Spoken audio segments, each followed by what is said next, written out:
জেলা প্রেস ক্লাবের যে অবস্থান, আমরা কতগুলো গুরুত্বপূর্ণ বিষয় আপনাদেরকে জানাই। আমরা আমাদের একটা সুন্দর গঠনতন্ত্র আছে। আমরা গঠনতন্ত্রের বাইরে কোনো কাজ করব না। কোন মেম্বাররা ঢুকতে পারবেন, কোন মেম্বাররা ঢুকবেন না, তাদের ক্রাইটেরিয়া কি হবে গঠনতন্ত্র অনুযায়ী হবে। পদবি খারাপ এনজয় করবেন, তাও গঠনতন্ত্র অনুযায়ী হবে। আমাদের সাংগঠনিক সম্পাদক, আমাদের সাধারণ সম্পাদক, সভাপতি কতটুকু পাওয়ার ইউজ করবেন, তাও গঠনতন্ত্র অনুযায়ী হবে। এটা একটা কথা। আরেকটা ইম্পর্টেন্ট ব্যাপার হচ্ছে, কিছুদিন আগে আমি যেহেতু ক্রীড়া উপদেষ্টা আসিফ মাহমুদের সাথে দেখা করেছি, উনি আমাদের আন্তর্জাতিক ক্রিকেট স্টেডিয়াম এটা দেখতে আসবেন কিছুদিনের মধ্যেই। উনি স্পষ্ট বলে দিয়েছেন, প্লিজ দয়া করে কেউ এয়ারপোর্টে গিয়ে ফুলও দিবেন না, সম্বর্ধনাও দিবেন না, কারণ এগুলো আমরা চাই এই কালচার থেকে আমরা বের হয়ে আসতে।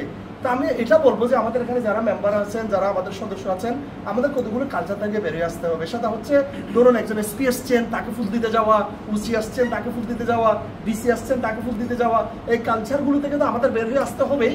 পাশাপাশি এবং যারা যাচ্ছে তাদেরকে আপনাদের নজরদারিতে রাখতে হবে, কারণ ওনারা নির্দিষ্ট স্বার্থ ছাড়া যাচ্ছেন না। আরেকটা ব্যাপার হচ্ছে, ধন্যবাদ, আরেকটা ব্যাপার হচ্ছে আমাদের এখানে কিন্তু ইন্টারন্যাশনাল আইএনজিও আছে, এনজিও আছে, ইউএন এজেন্সিস আছে, 12টা ইউএন এজেন্সি আছে, প্রায় 56টা আইএনজিও আছে।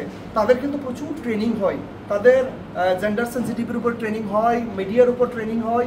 এই ট্রেনিংগুলো আমাদের কক্সবাজার জেলা প্রেস ক্লাবের মেম্বারদেরকে ব্যবস্থা করার জন্য অবশ্যই আমরা আন্তরিকভাবে কাজ করব এবং বিভিন্ন ইন্টারন্যাশনাল এনজিওর সাথে আমরা যোগাযোগ করি, ইমেলের মাধ্যমে আমরা তাদের সাথে মিটিংয়ে বসে এই তারিখটা নির্ধারণ করব।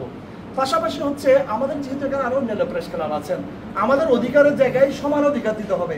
যদি এই প্রেস ক্লাবকে কেউ অনুদান দেয়, আমাদেরও দাবিদার, আমাদেরও অনুদান দিতে হবে, কারণ এখানে তো সবারই সেম অধিকার।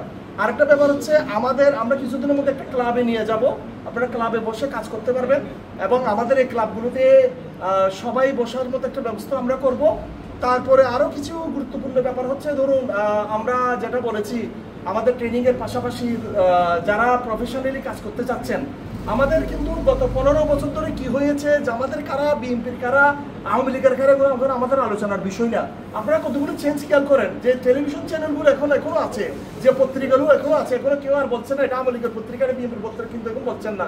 সবাই একটা নিরপেক্ষ জায়গায় কিন্তু দাঁড়িয়ে গিয়েছেন। তেমনি আমরা এখানে আপনাদের আইডিওলজি থাকতেই পারে, আপনাকে কোন দলের মধ্যে একটা ভালোবাসা, আপনাদের একটা ফিলিংস থাকতে পারে, কিন্তু আমরা যেহেতু প্রেস ক্লাবে যখন থাকবো তখন আমাদের আর কোনো দল নাই, আমরা শুধু সাংবাদিক, এই পরিচয় আমরা দিব। এবং আমাদের ভবিষ্যতে আরও অনেক আলোচনা হবে, মুক্ত কথাবার্তা হবে, ওপেন ফোরামের মধ্যে আমাদের অনেক দিক নির্দেশনা আলোচনা হবে, পরামর্শ নিব। ভবিষ্যতে আরও সুন্দর সুন্দর আলোচনা এবং অনেক কিছু করার প্রত্যয় নিয়ে আমি আমার ছোট সংক্ষিপ্ত বক্তৃতা শেষ করছি। ধন্যবাদ।